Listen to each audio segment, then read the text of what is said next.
A Vision of the Spirit of Offense. Ryan Johnson, Fort Payne, Alabama. Offense.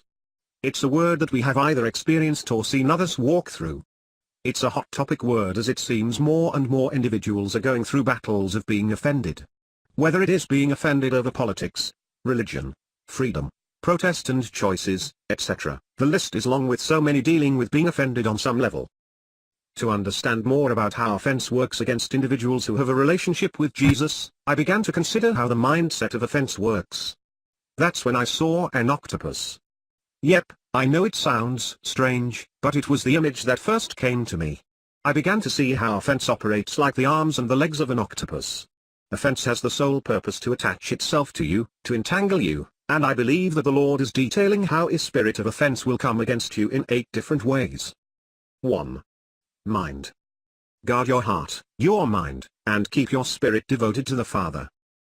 For those who are according to the flesh set their minds on the things of the flesh, but those who are according to the Spirit, the things of the Spirit. For the mind set on the flesh is death, but the mind set on the Spirit is life and peace, because the mind set on the flesh is hostile toward God, for it does not subject itself to the law of God, for it is not even able to do so, and those who are in the flesh cannot please God. Romans 8:5-8. When offense takes root, the first place it's coming after is your mind. If offense can attach itself to your thoughts, it owns your ability to process understanding. The moment offense attaches itself to your mind, the ability to have clarity and peace is diminished, as everything now becomes about feeding every thought that is only directed at the hurt through offense. 2. Sight, vision. Where there is no vision, the people perish, but he that keepeth the law, happy is he. Proverbs 29 hours 18 minutes KJV. If people can't see what God is doing, they stumble all over themselves, but when they attend to what he reveals, they are most blessed. Proverbs 29 hours 18 minutes message. The problem now becomes about what you are seeing versus what isn't actually there. Once offense attaches itself to your vision, you now become bombarded by everything that you see. You begin to see things as though they are something that they are not.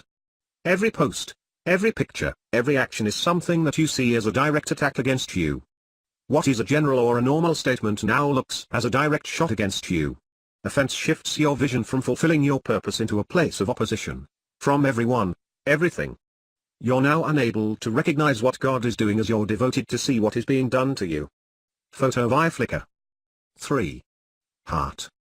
There are 6 things which the Lord hates, yes, 7 which are an abomination to him: haughty eyes, a lying tongue, and hands that shed innocent blood, a heart that devises wicked plans, feet that run rapidly to evil, a false witness who utters lies, and one who spreads strife among brothers. Proverbs 6:16-19. This is a very dangerous place to find yourself.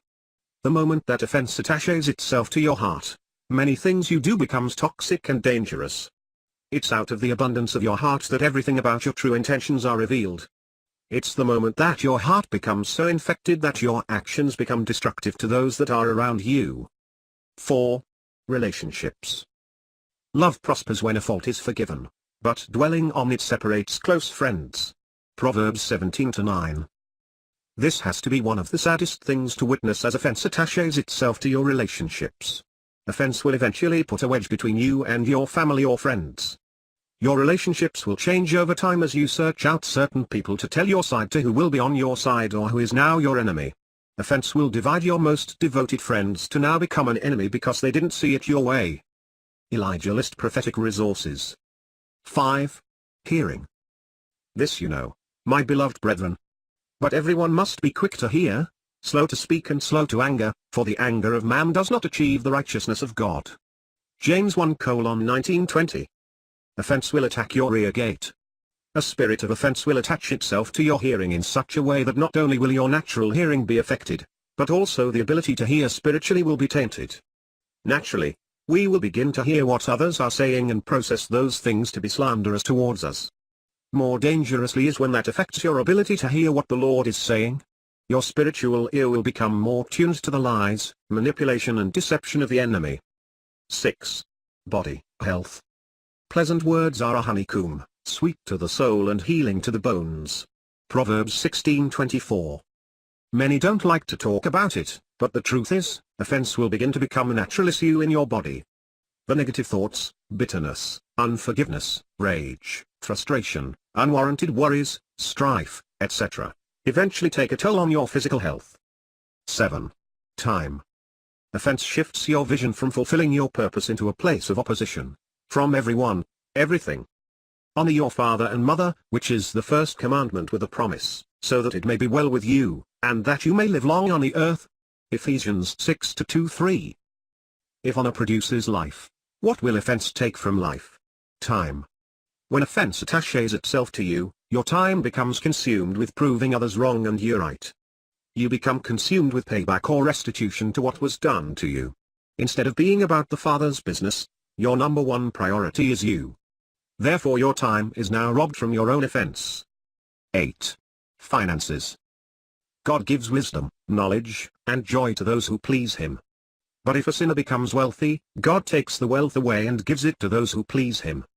This, too, is meaningless, like chasing the wind. Ecclesiastes 2:26.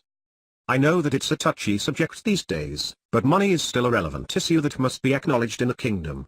Part of the lack you will experience when it comes to finances can be rooted to a spirit of offense.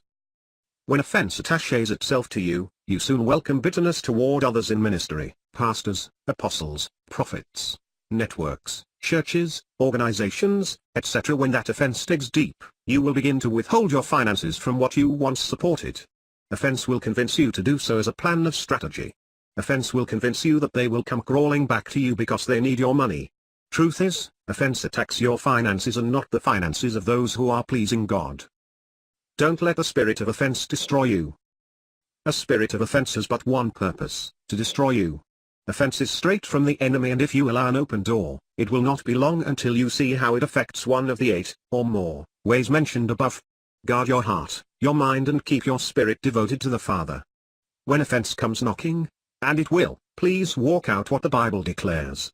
Don't be the type of person who calls everyone without going to the one with whom the offense first began. If your brother sins, go and show him his fault in private. If he listens to you, you have won your brother. But if he does not listen to you, take 1 or 2 more with you, so that by the mouth of 2 or 3 witnesses every fact may be confirmed. If he refuses to listen to them, tell it to the church, and if he refuses to listen even to the church, let him be to you as a Gentile and a tax collector. Matthew 18:15-17,